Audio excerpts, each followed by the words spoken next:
Oke, baik. Oke. Materi pertama kita hari ini adalah hakikat penelitian pendidikan. Jadi, yang pertama yang harus kita ketahui itu apa sih dasar pengetahuan? Dasar dari pengetahuan itu salah satunya adalah rasa ingin tahu. Yang menggerakkan manusia untuk mencipta itu salah satunya adalah rasa ingin tahu. Di samping pemenuhan kebutuhan. Jadi dulu orang kemudian menciptakan sesuatu itu, ya, atau menciptakan ilmu pengetahuan itu disebabkan karena rasa ingin tahunya atau dia memenuhi kebutuhan. Misalnya, kenapa orang menciptakan mesin pemotong padi, ya? Karena mereka sudah membutuhkan kecepatan untuk memotong padi-padi itu. Dulu orang misalnya mendorong sesuatu dengan tangan. Sekarang mereka mendorong sesuatu dengan mesin. Kenapa mereka menciptakan mesin itu? Itu disebabkan karena pemenuhan kebutuhannya sudah mulai berbeda. Sekarang orang sudah cepat. Dunia semakin terakselerasi cepat sekali sehingga hal-hal yang sifatnya lambat itu kemudian ditinggalkan. Revolusi industri dari industri pertama pertanian, yaitu kemudian menciptakan alat-alat pertanian. Karena apa? Karena kebutuhan tentang pertanian itu. Jadi orang sudah butuh untuk cepat, maka mereka kemudian menciptakan sesuatu. Kemudian rasa ingin tahu juga. Mereka manusia itu selalu berpikir atau selalu mau ingin tahu kenapa misalnya bulan tidak berbeda sinarnya dengan matahari. Dulu orang tidak tahu. Tapi setelah mereka melakukan rasa ingin tahu itulah yang kemudian membuat mereka meneliti, oh ternyata bulan itu tidak punya cahaya sendiri, dia cahayanya itu adalah pantulan dari matahari. Oke. Dari rasa ingin tahu itu muncullah kemudian ilmu pengetahuan.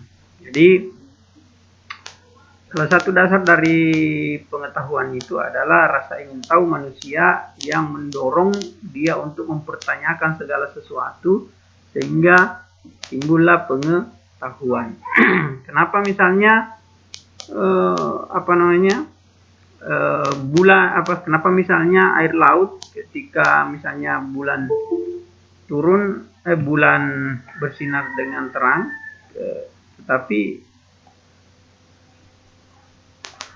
matahari air laut kemudian misalnya bulan penuh kemudian air surut atau air pasang misalnya. Kenapa seperti itu? Itu pertanyaan-pertanyaan Pertanyaan-pertanyaan inilah yang membuat manusia memenuhi rasa ingin tahunya dengan menciptakan. Karena menjawab rasa ingin tahu itu. Karena menjawab rasa ingin tahu itu akhirnya timbullah pengetahuan. Jadi jangan mengira apa yang Anda dapati hari ini itu tidak berasal dari sebuah proses. Semua berasal dari sebuah proses. Dulu ketika misalnya seperti sekarang ban mobil yang ada, apakah menurut Anda ban mobil itu langsung bulat dari awal? Ya, tentu itu melalui proses. Orang primitif itu tidak mengenal ban, itu tidak mengenal bundaran seperti itu. Mereka hanya mengenal batu yang digelindingkan. Akhirnya lama-lama dia melihat yang didorong dengan batu besar yang segi empat dengan didorong dengan batu yang menggelinding itu lebih cepat sampainya. Akhirnya timbul rasa ingin tahu, maka muncullah pengetahuan. Setiap manusia yang berakal sehat itu memiliki pengetahuan baik berupa fakta, konsep, prinsip maupun prosedur tentang sebuah objek. Pengetahuan dapat dimiliki berkat adanya pengalaman melalui interaksi antar manusia dengan lingkungan. Nah, ini yang saya kemukakan tadi. Jadi pemenuhan kebutuhan manusia terhadap sesuatu itu juga menjadi dasar pengetahuan. Ya. Dulu ketika manusia purba ada, maka mereka mengambil dari alam apa yang mereka inginkan. Jadi kalau mau buah-buahan, mereka tinggal langsung petik apa dan seterusnya. Nah sekarang ketika mereka semakin banyak, manusia semakin banyak, kemudian yang dipetik sudah tidak ada karena banyak orang yang kemudian bersaing, akhirnya muncullah ya pemenuhan kebutuhan yang lain. Bagaimana kalau kita tanam? Akhirnya muncullah bercocok tanam, muncullah industri revolusi pertama yang itu disebut dengan revolusi pertanian. Ya, jadi tidak dari nomaden ke pertanian itu berproses sangat lama itu. Jangan langsung mengatakan bahwa itu hanya 1-2 hari seperti Anda pikirkan hari ini, tidak. Dari nomaden berpindah-pindah itu untuk manusia menetap itu butuh puluhan sampai ratusan tahun. Nah itu. Jadi perjalanan pengetahuan itu sangat lama. Nah itu.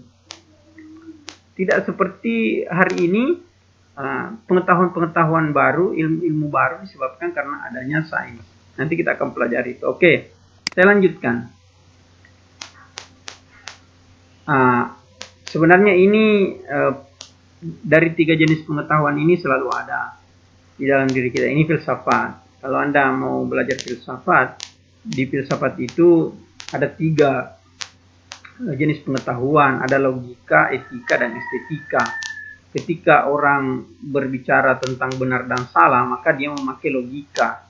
Ketika melihat baik dan buruk, maka dia pakai estetika. Etika. Ketika dia membedakan antara indah dan tidak indah, maka dia pakai estetika. Dari sinilah kemudian dasar dari munculnya nanti ilmu-ilmu. Ya, misalnya logika menurunkan matematika, sains dan seterusnya, etika masuk kepada humaniora, terus estetika, seni dan seterusnya, nah, seperti itu. Nah, kita beralih ke ilmu dan pengetahuan. Ada yang membedakan antara ilmu dan pengetahuan. Jadi pengetahuan itu segala yang kita tahu, ya, segala yang kita tahu baik secara abstrak atau secara nyata. Nah, salah satu wujud pengetahuan itu adalah ada yang disebut dengan pengetahuan ilmiah. Jadi hal yang ilmiah dengan tidak ilmiah itu juga pengetahuan. Ya. Sedangkan yang kita spesifikasi dalam penelitian ini itu adalah pengetahuan ilmiah. Pengetahuan ilmiah inilah yang biasa orang sebut dengan ilmu. Makanya disebut dengan ilmu pengetahuan. Jadi ilmu itu wujud dari pengetahuan. Salah satu wujud dari pengetahuan. Namun tidak semua pengetahuan itu kemudian dapat dikatakan ilmu karena semua yang terkait dengan apa yang kita tahu itu adalah pengetahuan. Tapi ilmu pengetahuan itu nanti harus dijalankan dengan sebuah prinsip atau metode. Nah, itu. Jadi ilmu adalah pengetahuan yang didasari oleh 2 teori kebenaran. Ada yang disebut dengan kebenaran koherensi dan kebenaran korespondensi. Jadi ilmu pengetahuan yang kemudian kita pahami itu adalah ilmu pengetahuan yang didasari kepada teori filosofis atau teori filsafat kebenaran koherensi dan korespondensi. Apa itu koherensi dan korespondensi? Koherensi itu sesuatu pernyataan dikatakan benar jika sifatnya konsisten. Nah itu.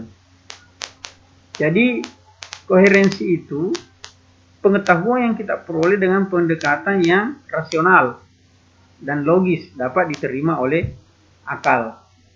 Nah itu. Yang mana yang masuk pengetahuan koherensi ini? Kalau misalnya hukum sebab akibat itu masuk pengetahuan koherensi. Contoh begini. Secara konsisten dari dulu benda yang dilempar ke atas selalu jatuh ke bawah. Nah itu. Jadi itu logis. Itulah yang kemudian disebut dengan rasional. semua rasional. Semua yang rasional itu adalah yang ada di dalam yang ada di dalam kaidah pemikiran,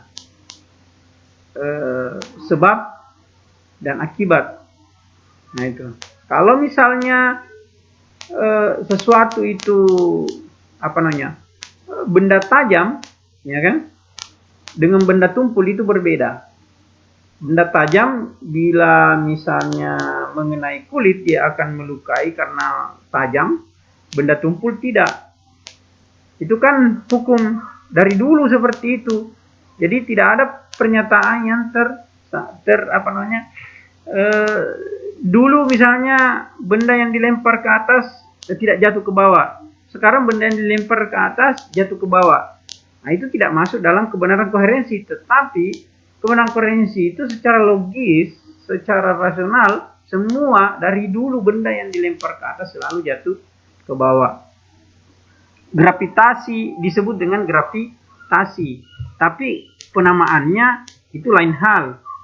Orang kemudian menemukan itu karena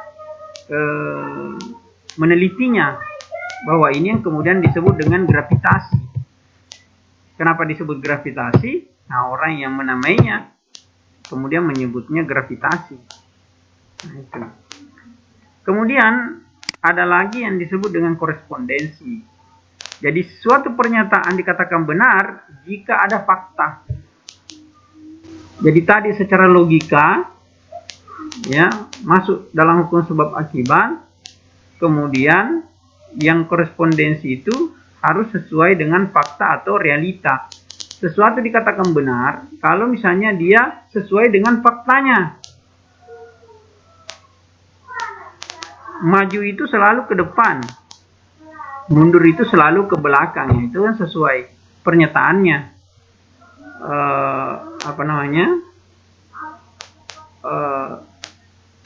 Faktanya ada sehingga dia bisa disebut benar. Kalau faktanya tidak ada, maka dia tidak bisa disebut dengan benar. Itulah korespondensi. Jadi ilmu itu, ya, itu berjalan dalam filsafat kebenaran, koherensi dan korespondensi. Ingat itu. Koherensi dan korespondensi itu selalu bertitik tolak dari pendekatan empirik dan rasional. Nah itu. Jadi kebenaran ilmu itu harus dideskripsikan secara rasional dan dapat dibuktikan secara empirik. Itulah ilmu pengetahuan. Nah itu. Jadi segala sesuatu yang tidak masuk dalam kaidah rasional dan tidak empirik, maka dia tidak masuk di dalam konteks ilmu pengetahuan. Nah itu makanya orang-orang saintis itu biasanya tidak percaya dengan hal-hal yang sifatnya irasional atau mistik, karena dia tidak rasional dan tidak empiris. Nah itu contoh yang mana itu tidak rasional dan tidak empirik, saya bertanya ini. Menurut kalian yang mana yang tidak empirik dan rasional?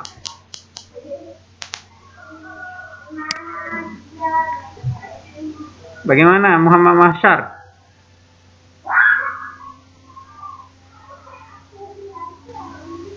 Coba. Yang mana kira-kira menurut kamu yang tidak rasional dan tidak empiris? Adakah sesuatu di dunia ini yang tidak rasional dan tidak empiris? Silakan, siapa yang bisa jawab?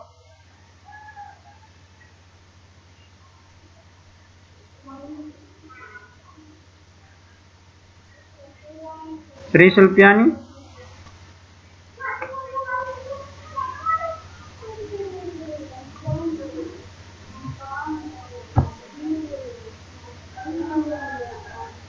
Kan saya mengatakan tadi,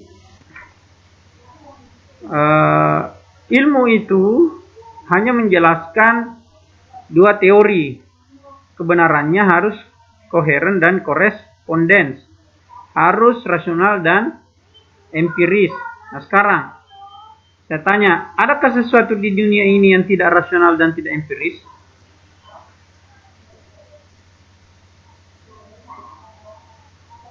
Kenapa anu? Kenapa Sulfiani? Sri Sulfiani? Ada?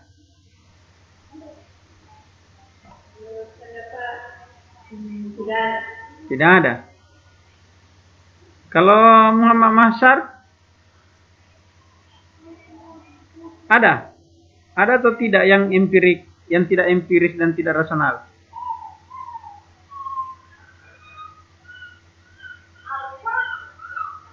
Atau pertanyaannya, adakah sesuatu yang di dunia ini yang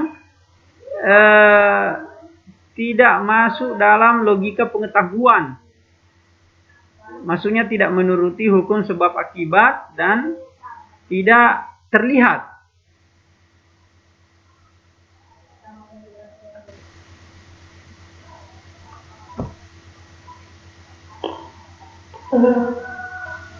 Kenapa Reni?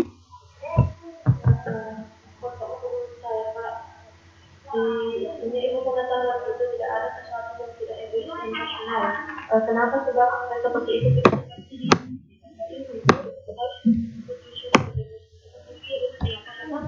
rasional juga dicoba oleh akal logika dan jadi kebetulannya kebenarannya itu sudah dibuktikan secara bentuk maupun itu bisa dibuktikan jadi dipertanggungjawabkan. Jadi kalau proses itu melalui dari segi tuduhan dan empiris tidak ada yang tidak bersifat nasional dan empiris. Itu dua hal yang penting. Oke, sekarang saya bertanya, bagaimana dengan keberadaan jin, setan, atau keberadaan surga, neraka? Apakah itu rasional?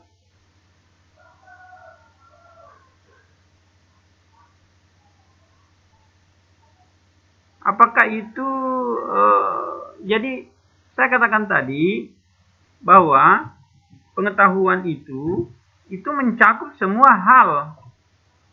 Nah, sehingga ilmu pengetahuan itu hanya salah satu dari bentuk pengetahuan, karena ilmu itu ya yang kemudian kita sebut dengan ilmiah itu hanya menuruti kaidah empiris dan rasional. Jadi ada sesuatu yang tidak rasional dan tidak empiris. Apakah betul? Ada sesuatu yang, makanya saya tanya, menurut Anda apakah ada sesuatu yang tidak rasional dan tidak empiris? Nah itu. Jadi bagaimana menjelaskan tentang jin, malaikat, setan dan seterusnya? Ya. Kalau misalnya karena itu tidak nyata, maka dia tidak masuk dalam kebenaran korespondensi. Dia tidak masuk dalam kebenaran koherensi, sehingga dia tidak masuk di dalam konsep ilmiah. Itulah sebabnya tidak ada penelitian yang mencoba meneliti tentang jin. Kenapa? Karena tidak rasional dan tidak empiris. Sehingga penelitian-penelitian kita nanti itu hanya berkaitan dengan apa yang bisa kita lihat dan apa yang bisa kita pikirkan. Nah itu. Makanya saya sebutkan tadi, ilmu atau kemudian yang masuk dalam koridor ilmiah itu hanya mengurusi hal-hal yang sifatnya empiris dan rasional. Sementara hal-hal yang sifatnya irrasional dan tidak empiris itu apa yang mengurusnya? Yang mengurusnya adalah persoalan keimanan. Jadi beda dia punya filosofi. Nah, itu. Jadi, oke, saya lanjutkan. Ini untuk menjelaskan kepada Anda bahwa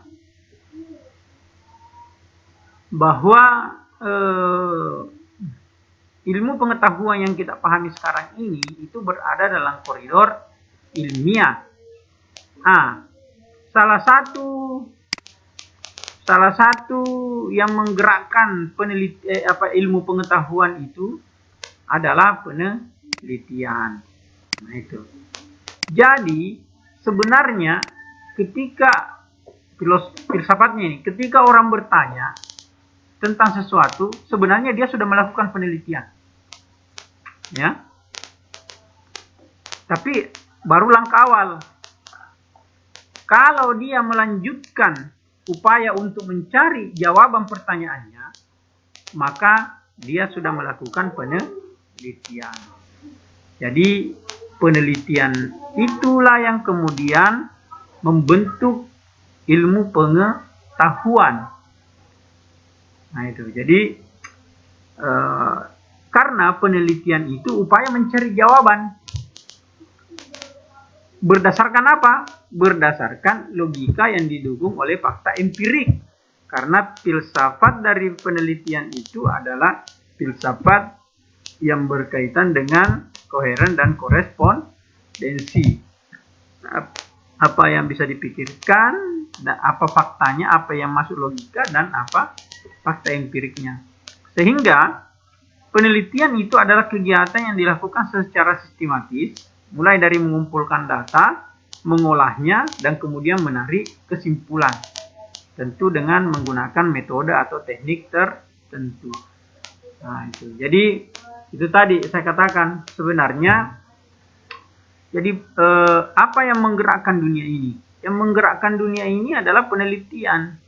Yang menggerakkan dunia ini karena tadi dasar rasa ingin tahu itu, ketika dia bertanya dan kemudian berusaha untuk menjawab pertanyaannya, sampai dia kemudian menemukan jawabannya, kemudian mengambil sebuah kesimpulan, maka dia sudah melakukan penelitian. Nah, itulah kenapa kemudian dunia ini digerakkan oleh penelitian. Misalnya lampu. Siapa yang menemukan lampu? Thomas Alva Edison. Berapa kali dia melakukan percobaan? 99 kali. Jadi dia terus melakukan penelitian untuk mencari jawaban dari pertanyaan. Pertanyaan apa? Bisakah orang membuat sebuah sumber cahaya, ya, yang dapat menerangi orang-orang pada malam hari? Maka muncullah ide untuk membuat lampu. Muncul ide untuk membuat lampu. Kalau dia hanya tanyakan sampai di situ, maka dia belum masuk ke dunia penelitian. Tetapi ketika dia berusaha mencari jawabannya, dia melakukan ini, metodenya ini, ya, tekniknya ini, kemudian dia cari datanya, dia kumpulkan, barulah kemudian dia simpulkan, dia temukan bahwa ternyata harus ada seperti ini sehingga balon itu bisa menyala. Nah, maka balon ini yang kita saksikan ini itu adalah sebuah hasil dari riset atau penelitian. Sama dengan laptop atau HP yang Anda pegang hari ini, itu berasal dari sebuah penelitian bertahun-tahun. Boleh jadi yang jadi dulu ini yang pertama, yang kedua, yang ketiga baru ditemukan. Nah, itu. Jadi begitulah penelitian. Nah, pengertian yang lain, penelitian adalah langkah sistematis. Kalau langkahnya sistematis, berarti ada langkah-langkahnya. Nah, itu. Ada metodenya. Nah, itulah metode nanti, itu yang kita mau pelajari. Ada pendapat lagi yang mengatakan penelitian itu proses yang sadar. Jadi sebuah penyelidikan yang dilakukan secara sadar dan bersifat sistemik. Selalu bersifat sistematik, terkontrol, empiris dan kritis dalam mengungkapkan sebuah fenomena atau hubungan fenomena. Nah, itu. Jadi dulu Mungkin kalian juga waktu kecil selalu diceritakan bagaimana misalnya pelangi. Pelangi itu orang dulu tidak tahu apa itu pelangi. Sehingga mereka menciptakan pengetahuan sendiri tentang pelangi itu. Itulah yang disebut dengan pengetahuan mitis. Yang di dalamnya adalah pengetahuan mistis, pengetahuan tentang hal-hal yang gaib. Akhirnya dia katakan bahwa pelangi itu adalah selendang bidadari yang dihamparkan dari langit untuk kemudian bidadari turun mandi. Orang tidak tahu itu dulu pada tingkat pengetahuan mitis. Barulah kemudian pada tingkat pengetahuan, masuk ilmu pengetahuan yang lebih objektif, maka orang kemudian meneliti kenapa bisa ada pelangi. Ternyata itu adalah hasil dari sebuah pembiasan. Nah itu, pembiasan cahaya. Begitulah penelitian. Dia harus sistematis, dia terkontrol, dia empiris dan kritis dalam mengungkapkan sebuah fenomena. Oke, baik. Masuklah kita ke metode ilmiah. Jadi, ya, ilmu pengetahuan itu digerakkan oleh sebuah metode yang disebut dengan metode ilmiah. Jadi, metode ilmiah itu landasan terciptanya pengetahuan ilmiah. Jadi kenapa misalnya tadi dulu orang dulu ya, itu misalnya orang dulu membuat orang purba, manusia purba itu membuat alat dari batu, ya kan? Alat dari batu. Jadi dia membuat alat dari batu untuk apa? Memenuhi kebutuhan dasar hidupnya. Karena misalnya orang dulu mungkin hanya menggigit daging awalnya. Lama-lama kemudian dia mengirisnya dengan batu. Lama-lama dia menemukan besi. Dia mengirisnya dengan besi. Muncullah pisau dan seterusnya. Nah itu. Tetapi mereka punya metode. Jadi metodenya pasti sama. Contoh misalnya. Dia melihat hewan. Orang dulu ya, melihat hewan, terus kemudian dia amati. Selama ini yang dia lakukan hanya makan. Tidak bisakah misalnya hewan ini itu supaya bisa dipotong dengan bagus, akhirnya dia kemudian menemukan cara agar batu itu diruncingkan. Ya, diruncingkan supaya bisa membunuh. Itu kalau diruncingkan. Tapi bisakah misalnya dia menyayat? Akhirnya diasah sedemikian rupa sisinya sehingga menjadi tajam. Sama dengan metode yang dilakukan hari ini dalam sebuah penemuan.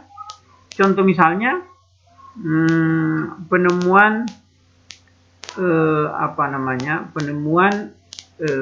mesin uap, ya, yang kemudian diganti dengan mesin diesel, yang kemudian diganti hari ini dengan mesin yang lebih canggih. Nah itu. Nah, penemuan mesin uap itu awalnya itu dikategorikan sebagai siapa Umi? Oh, di rumah. Tapi kuliah kan dulu sebentar sih. Oh iya. Ya. Okay. Jadi apa saya katakan tadi? Jadi mesin uap. Kenapa mesin uap diciptakan? Karena dulu orang berlayar dengan apa? Berlayar dengan angin. Jadi harus ada angin, barulah kemudian mereka berlayar, menunggu lagi 6 bulan angin dari sana untuk kembali. Nah, jadi akhirnya mereka berpikir, tidak bisakah dikasih cepat ini barang? Tidak bisakah dikasih cepat ini perahu? Dengan cara apa? Akhirnya mereka kemudian melakukan penelitian dengan menciptakan satu mesin yang bisa menggerakkan kapal itu. Nah, muncullah mesin uap. Dengan munculnya mesin uap itu, maka arah perjalanan tidak perlu lagi ditentukan oleh angin. Ya, jadi orang sudah bisa berlayar ke satu tempat Tidak perlu menunggu 6 bulan lagi angin dari sana. Ya, karena perubahan angin itu selalu 6 bulan. Sama seperti kita ke sini angin darat dengan angin laut. Ya, kalau nelayan berangkat malam, ya masih angin darat, kalau mereka pulang memakai angin laut. Nah itu akhirnya terciptalah mesin. Lama-lama mesin ini terganti. Kenapa? Karena dimodifikasi lagi, ditemukan lagi yang baru. Jangan pakai uap, karena uap itu pakai batu bara. Kenapa tidak usah digerakkan saja sendiri dengan diesel? Muncullah mesin diesel. Dan seterusnya, sehingga terciptalah ilmu pengetahuan seperti yang ada sekarang ini. Semua selalu didasarkan dari apa? Pengamatan dan penalaran. Selalu itu diamati dulu. Bagaimana? Makanya kita melakukan observasi. Nanti kalian meneliti itu pasti melakukan observasi dulu. Nah, barulah kemudian melakukan penalaran. Bertanya, mengumpulkan data, dan seterusnya. Nah, itu. Jadi metode ilmiah itu didasarkan kepada pemikiran bahwa apabila suatu pernyataan ini diterima sebagai sebuah kebenaran, maka pernyataan itu harus diuji atau diverifikasi sehingga berdasarkan fakta. Makanya tidak bisa masuk hal-hal yang sifatnya irasional di dalam sebuah penelitian ilmiah. Karena semua penelitian ilmiah itu pasti memverifikasi sesuatu berdasarkan fakta. Itu karena memang filsafatnya tadi berbeda. Dia koheren dan korespondensi. Nah, seperti apa sebenarnya langkah-langkah metode ilmiah itu? Nah, ini. Jadi langkah-langkah metode ilmiah itu yang pertama adalah merumuskan masalah. Nanti kita akan belajar bagaimana merumuskan sebuah masalah setelah istilahnya mencari masalah. Mencari masalah itu. Apa sih sebenarnya masalah itu ya? Nah, itu. Jadi mengajukan pertanyaan untuk dicari jawabannya. Nah, itu. Tanpa ada masalah tidak akan ada penelitian. Jadi masalah itu juga bagian dari observasi. Jadi kalau kita menemukan contoh misalnya di sekolah lah, atau di kita lah sekarang misalnya, kegiatan penelitian, bisa kita teliti. Apa yang kita bisa teliti dari pertemuan kita hari ini? Pertama, seharusnya kita masuk jam 10, tetapi setiap hari, kenapa kita masuk jam 10.30? Pasti ada masalah, toh? Nah, muncul pertanyaan. Itulah yang disebutkan dengan merumuskan masalah. Muncul pertanyaan. Kenapa? Apa masalahnya? Di mana letak persoalannya? Apakah yang disebut masalah? Saya tanya kalian dulu, apa yang disebut masalah? Ada yang tahu? Apa yang disebut masalah? Apa itu masalah? Masalah. Jangan sampai kita hanya tahu rumusan masalah, tetapi tidak tahu apa itu masalah. Apa pengertian masalah? Ya. Masalah itu adalah keadaan yang belum sesuai dengan harapan kita. Ya. Oke. Masalah itu banyak pengertiannya sebenarnya masalah. Kalau kita lapar, masalah tidak?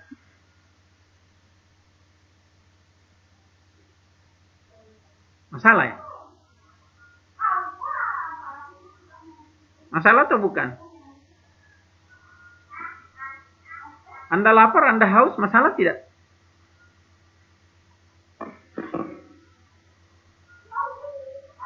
Bagaimana?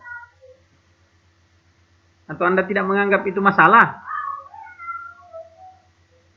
Masalah itu. Tetapi masalah haus dengan lapar itu bisa langsung dicarikan jawabannya dengan makan dan minum. Sakit itu masalah. Tetapi itu bisa dicarikan langsung jawabannya. Makanya ada sesuatu yang tidak perlu mendapatkan porsi penelitian, karena objek masalahnya itu bisa langsung terselesaikan. Kecuali kalau mau Anda meneliti misalnya aspek-aspek psikologinya, ya, atau latar belakangnya, itu berbeda lagi jenis penelitiannya. Nah, oke. Jadi masalah itu benar apa yang dikatakan tadi oleh ini siapa? Sri Sulfian ya. Jadi masalah itu design and the solen. Kenyataan dan harapan.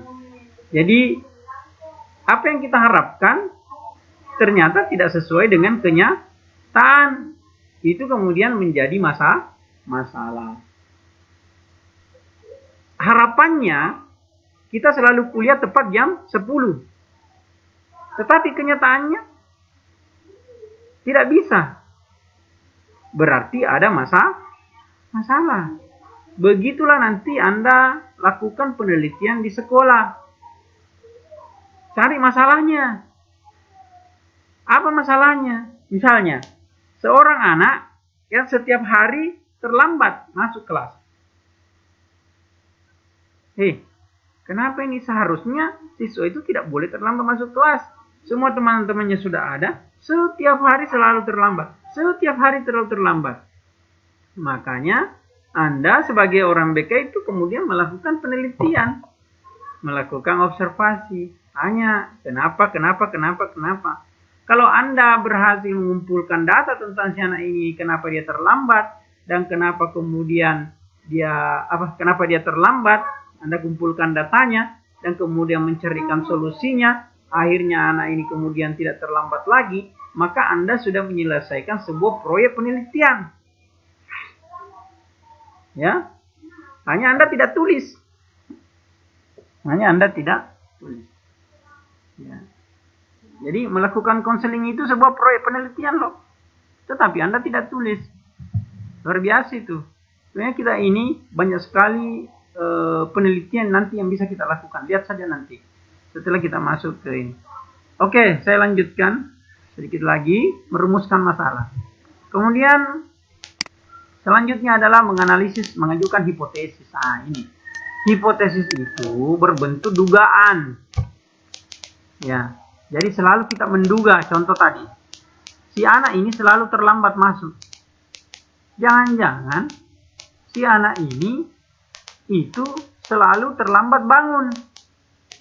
Berarti itu kan hipotesisnya toh? Itu hipotesis kita. Nah, kalau begitu kita teliti saja. Akhirnya kita kumpulkan data. Oh, ternyata tidak. Hipotesis kita salah. Hipotesis kita itu tidak terjawab dengan hipotesis kita berbeda. Jadi itu kan dugaan. Ternyata hasil penelitian menunjukkan bahwa anak ini itu bukan terlambat karena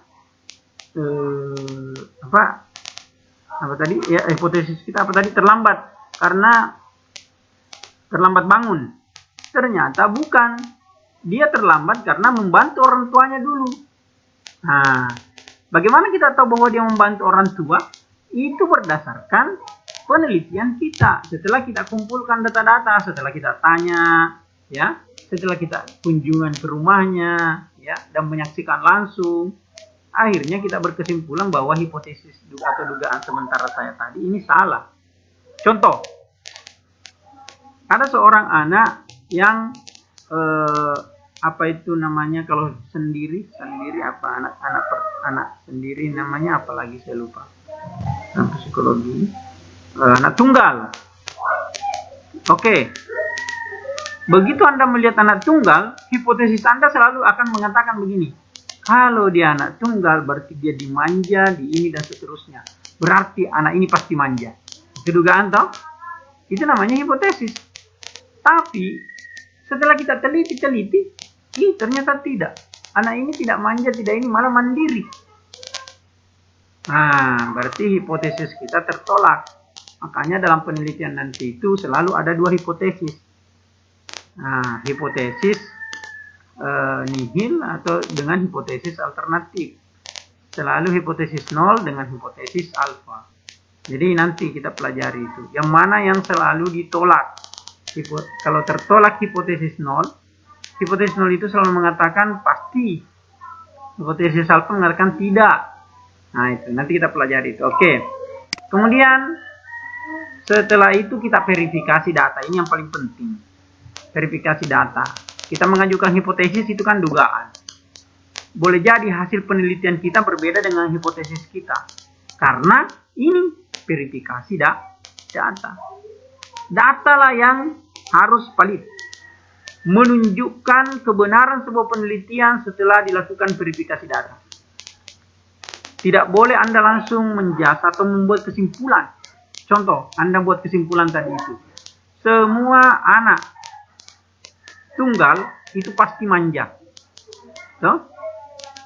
Nah, itu Anda buat kesimpulan itu. Salah kesimpulan Anda karena Anda tidak melakukan verifikasi data. Makanya sebuah penelitian itu nanti, apalagi penelitian sifatnya lokal, itu tidak boleh dilakukan generalisasi. Artinya tidak boleh disamaratakan. Apalagi kalau penelitian sosial. Misalnya anak A dengan anak B itu berbeda. Anda harus teliti. Meskipun anak A dengan anak B sama-sama anak tunggal, tetapi boleh jadi si anak A lebih mandiri, si anak B tidak. Tetapi secara umum, teori mengatakan anak tunggal manja. Tetapi tidak mesti berlaku pada si A. Nah itu. Karena kita sudah melakukan penelitian terhadap si A. Makanya penelitian itu hati-hati di dalam mengumpulkan data. Nah, itu. Anda pernah melihat bagaimana pada saat mau pemilu, nomor 1 menang. Siapa yang mengumumkakan menang? Itu adalah orang yang mengumpulkan data. Tetapi dia mengumpulkan data di mana? Di tempatnya nomor 1. Begitu juga yang lain. Mengumpulkan data di tempatnya nomor 2. Akhirnya semua menjadi tiba-tiba menang. Nah, yang kita tunggu adalah verifikasi data yang dilakukan oleh orang yang tidak berkepentingan. Nah, itu. Jadi, di sana akan terlihat. Maka verifikasi data itulah yang sangat penting di dalam penelitian. Karena tanpa data-data seperti ini, maka kita tidak boleh membuat kesimpulan.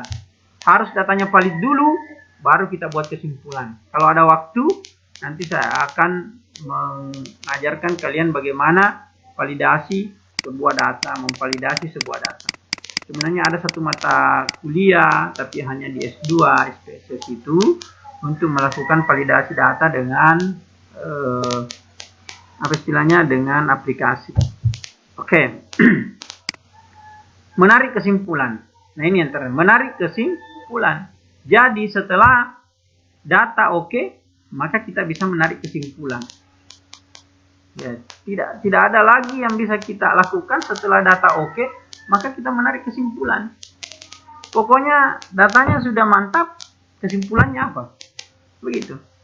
Apakah dia bertolak belakang dengan hipotesis? Tidak ada masalah. Anda tadi mengajukan hipotesis bahwa si A itu pasti manja karena dia anak tunggal. Tunggu dulu, ternyata data kita mengatakan tidak. Akhirnya kesimpulan kita mengatakan dia tidak manja. Nah itu, jadi begitulah kira-kira begitulah kira-kira sebuah metode ilmiah atau ilmu pengetahuan yang hari ini itu bekerja. Nah, itu bekerja di dalam konsep penelitian. Nah, sebenarnya ini ada 3 tujuan penelitian, ada eksplorasi, ada verifikasi, dan ada pengembangan. Nah, itu nanti kita akan lanjutkan. Ini atau saya lanjutkan sedikit saja. Ini tujuan penelitian itu kan eksplorasi untuk mendapatkan ilmu baru. Ya, banyak ilmu baru yang kita dapatkan. Nah, itu. Contoh misalnya penelitian menghasilkan sebuah metode. Nah, itu nanti Anda lakukan itu. Membuat metode baru.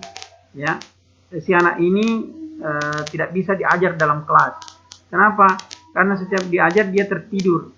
Ternyata dia tidak senang dengan mata pelajaran itu, dan dia tidak senang dengan metode yang dilakukan oleh guru, atau dia tidak senang dengan cara mengajar guru. Akhirnya kita teliti. Setelah kita teliti, kita temukan bahwa anak ini itu senang diajar dengan metode yang berbeda. Apa metodenya? Kita ciptakan metode lain. Nah, itu eksploratif. Kalau verifikatif, nah itu menguji kebenaran sebuah ilmu pengetahuan yang telah ada. Misalnya, ilmu pengetahuan mengatakan bahwa metode pembelajaran yang dikembangkan di sini, ya, itu bagus. Nah, sekarang kita coba di sini. Misalnya, ada metode yang ditemukan oleh ibu di sana, ya. Apa benar di sana bagus penerapannya? Apakah di sini juga bagus? Maka kita coba. Itu yang disebut dengan verifikatif. Kemudian tujuan pengembangan, untuk mengembangkan sebuah ilmu pengetahuan yang telah ada. Misalnya kita sistemnya ada sebuah sistem yang kita kembangkan agar mutunya lebih berhasil atau lebih hebat. Nah, itu disebut dengan pengembangan. Misalnya penelitian tentang implementasi metode inquiry dalam pembelajaran IPS yang sebelumnya telah digunakan dalam pembelajaran IPA. Jadi karena selalu digunakan di IPS atau di IPA, maka kenapa kita tidak coba, ya, mungkin di bahasa, ya, atau mungkin di pelajaran yang lain misalnya. Nah, oke. Saya kira ini yang saya sampaikan pada kesempatan hari ini. Ini pertemuan kita baru awal. Masih banyak hal-hal yang terkait dengan penelitian nanti akan saya sampaikan kepada kalian. Kalau misalnya Anda ikuti dengan baik mata perkuliahan kita ini, insya Allah Anda bisa akan melakukan penelitian nanti dengan baik, bahkan bisa menjadi peneliti-peneliti muda di masa yang akan datang. Karena penelitian sekarang ini itu banyak mendapat tempat di negara, itu banyak menyediakan beasiswa bagi para peneliti, ya. Kalau kalian nanti cobalah lakukan searching saja di Google misalnya, beasiswa penelitian itu banyak sekali. Nah, hanya karena misalnya seperti saya ini karena berdasar umur tidak bisa lagi ikut, tetapi kalian yang masih muda bisa ikut. Dosen-dosen muda kita sekarang ini itu banyak yang kemudian keluar negeri gara-gara penelitian, dan itu salah satu tridharma perguruan tinggi. Nah, kita harus meneliti, penelitian kita nanti itu akan diganjar dengan sebuah beasiswa, misalnya LPDP, ya. Nah, itu sekarang mereka bersaing hanya karena persaingan ketat, ya, sehingga hanya 1-2 orang, tapi kita tidak berkecil hati, karena siapa tahu penelitian kita itu biasanya berhasil karena apa? Karena keunikannya tidak pernah diteliti oleh orang lain, ya, metodenya baru. Nah, kalau kita bisa mampu itu, maka tidak menutup kemungkinan maka kita bisa mendapatkan hibah atau beasiswa penelitian itu. Selalu ada itu setiap tahun, ya, selalu ada setiap tahun, baik mahasiswa maupun dosen itu mendapat hibah penelitian dari Muhammadiyah. Itu ada berapa hibah tahun ini, atau kemudian dari pemerintah dalam bentuk beasiswa penelitian. Itu banyak sekali. Nah, itu saya kira demikian yang saya sampaikan pada hari ini. Oke, masih ada, kalau ada pertanyaan boleh. Ada yang mau bertanya?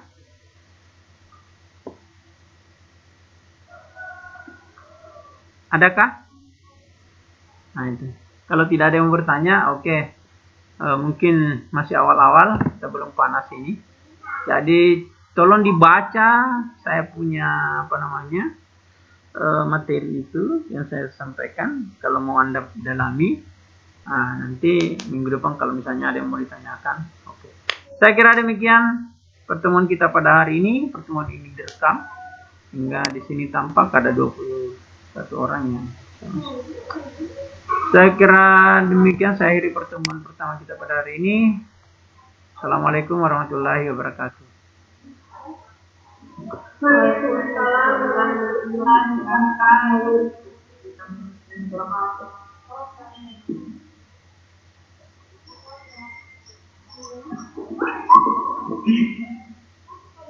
Terima kasih.